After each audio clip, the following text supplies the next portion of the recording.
As a kid, I was always fascinated with history. I read about it, I watched documentaries, but now I want to visit and walk the ground of those historic places that I've spent years studying. Join me on my trek, History Adventures. Today on History Adventures, we're going to be walking around Bloody Ridge, also known as Edson's Ridge, on Guadalcanal. The fighting on these ridges was some of the most intense battles during the Guadalcanal Campaign. Roughly 800 U.S. Marines held off the attack of 3,000 Japanese troops. Let's get a little history of the battle and then take a walk around the area. With the Marine landings on Guadalcanal in August 1942, the Japanese were planning to reinforce their troops on the island and take back the airfield that the Marines had named Henderson Field.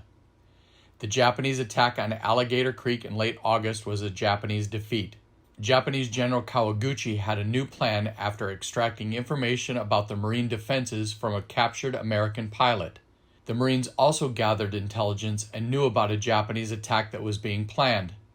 Marine Colonel Edson believed the attack would come on the Lunga Ridge just south of Henderson Field, now known as Edson Ridge or Bloody Ridge. Marine General Vandergrift believed the Japanese attack would come along the coast and refused to defend the ridge. Edson then asked Vandergrift if the troops could go to the ridge for rest since they had been in combat for some time. On September 11th, Edson's troops moved to the ridge and began to prepare defenses.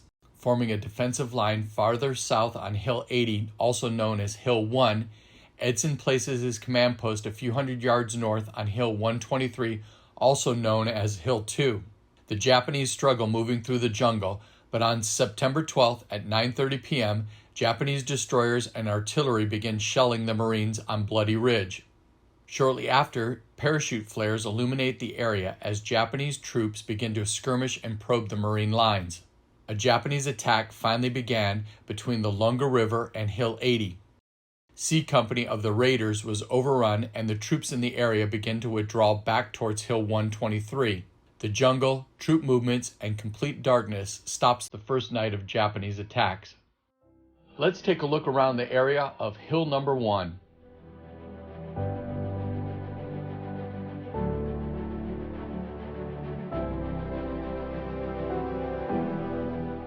Hill number 1 is actually a large plateau, much bigger than Hill number 2.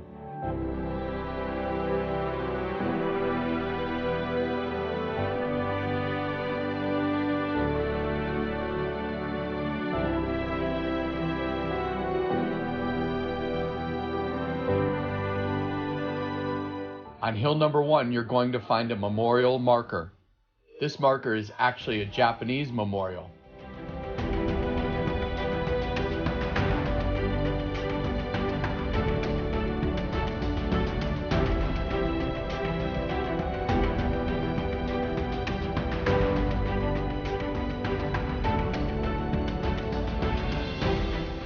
From the edge of the hill, you can really get a good view of what the Marines were looking at as the Japanese moved towards their position.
Also see foxholes and fighting positions all around hill number 1.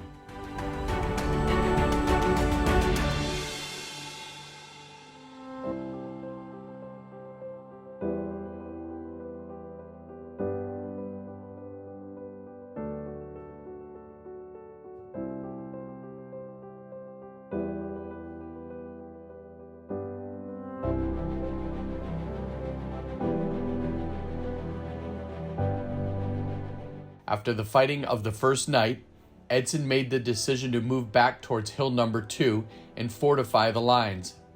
Let's take a walk back towards hill number 2.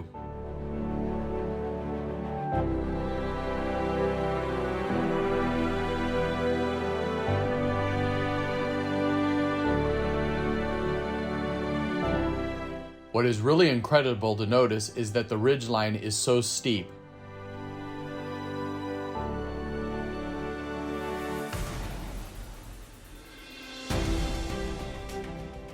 Now let's have a little history about what happened on the second night of the battle and what happened around hill number 2.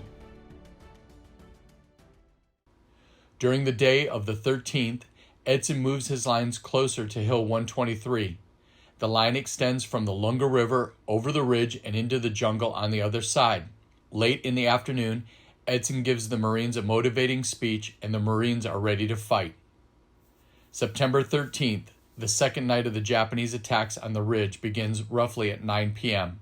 It is completely dark, no moon. The Japanese troops attack the right flank of the Marines and start pushing them back closer to hill 123. The left flank and the ridge is also attacked. The Marine lines begin to break and are now in the form of a U around hill 123. Some Japanese troops rush past hill 123 and head towards Henderson Field and Fighter 1. The Marine lines are about to break and withdraw. Major Kenneth Bailey rallies the men and gets them back into their positions around hill 123. Bailey keeps moving around the hill, giving orders, rallying the men, and delivering ammunition and grenades to positions all around hill 123. Bailey suffers a serious head wound, but continues to command the Marines moving between positions throughout the night. Much of the fighting during the night is hand-to-hand combat, and after nearly 10 hours of continuous fighting, the Japanese are defeated. Just a few of the survivors retreat back into the jungles. The Bloody Ridge Monument is located on hill number 2.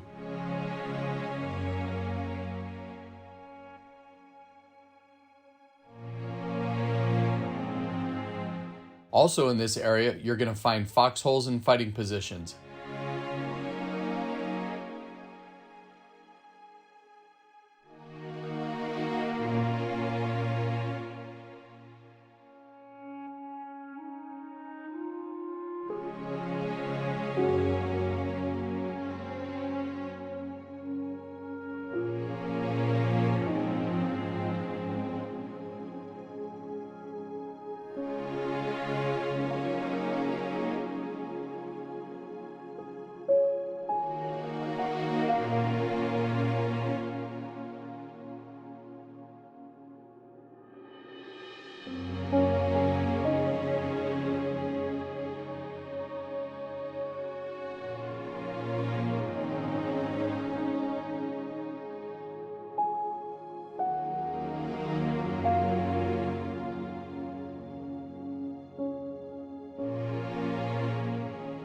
It is amazing how narrow hill number 2 is and how steep it is down to the valley.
The terrain features are absolutely incredible, and once you have an idea of what they really look like, you can get a much better understanding of the battle and what took place here on Bloody Ridge.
Thanks for watching our latest episode on History Adventures.